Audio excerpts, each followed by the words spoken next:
So this is a real 22 karat American Gold Eagle. You can hear that that has that nice, long, resonant ping. Really, really distinct. And this thing will go close to 30 seconds if you just let it go. We're gonna go ahead and stop it early though. And so the mixture of the copper and the silver in there is what gives it that long, sustaining ring. And here is the 24 karat gold maple. Doesn't have nearly the resonance. Listen to this.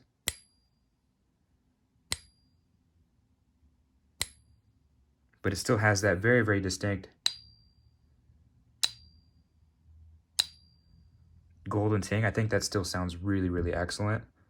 It's really just what you prefer, if you prefer the sound of the pure versus the not pure. And of course we have our tungsten here, which is going to have zero ping at all.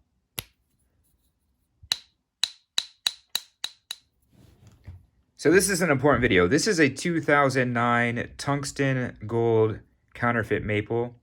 And one of my local coin stores actually bought this thinking it was real. They bought it in a bundle deal of 10, and they ended up being out, I think, like $1,800 or something like that. They let me borrow it for this video today, educational video. Today we're going to talk about how to test for a tungsten gold maple, and as well as what to do in the rare case that the authentic gold maple does not ping, which does happen. It happened recently. That's actually the motivation for me to go out and borrow this from the coin store. And I'll go ahead and throw the video up now.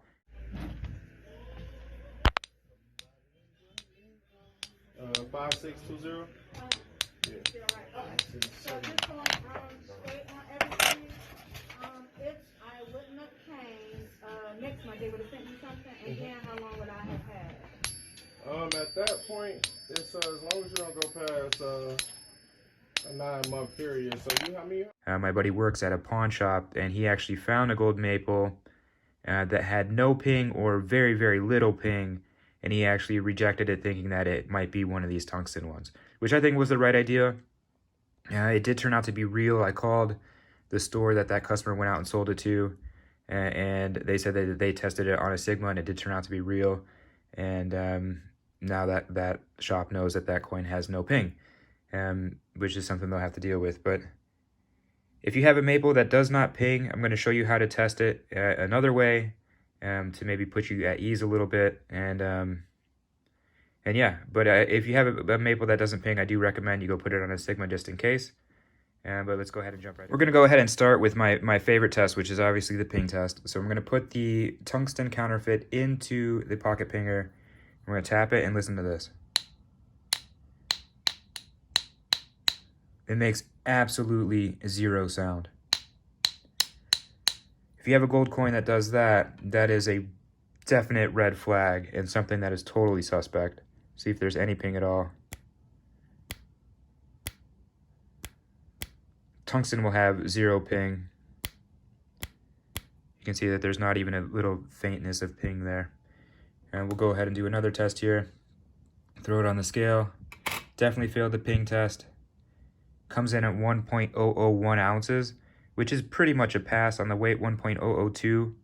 It's very, very close. I'm not sure what the tolerance is on these gold maples. Let's go ahead and throw the real one on there and see what that weighs. That comes in at 1.001, so it is very, very close to the real weight. And you can see on the new ones, they put these radial lines, which makes it much harder to counterfeit. But, you know, eventually maybe that would be able to be counterfeited as well. So let's go to the other test. So another way that you can test these things, if it fails the ping test, then it's correct on the weight and it's correct on the dimensions.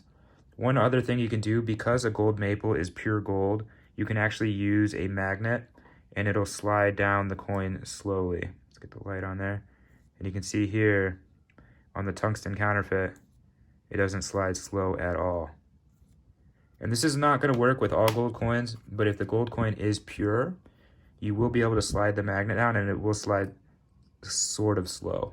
Not as slow as it does on silver, but you can see there it is sliding slower.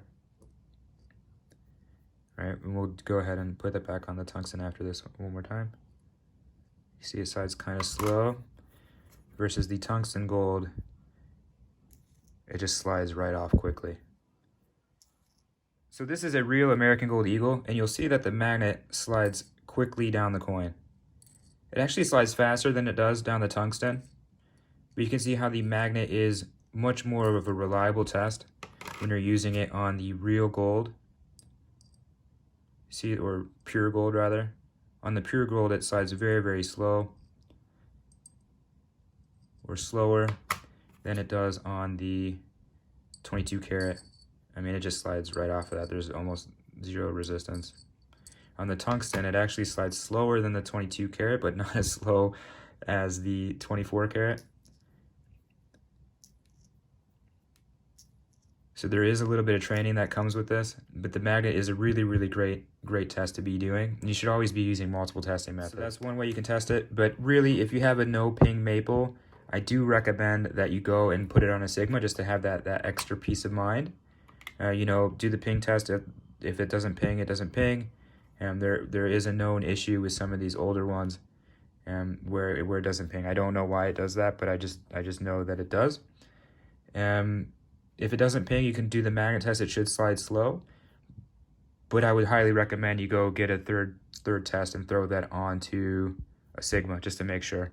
So this is a no ping Asahi round. I'm gonna go ahead and link a video if you're interested to learn more about a no ping coin that I actually do have in my possession. You can go ahead and watch that video by clicking the link on your screen here or down in the description. Take care.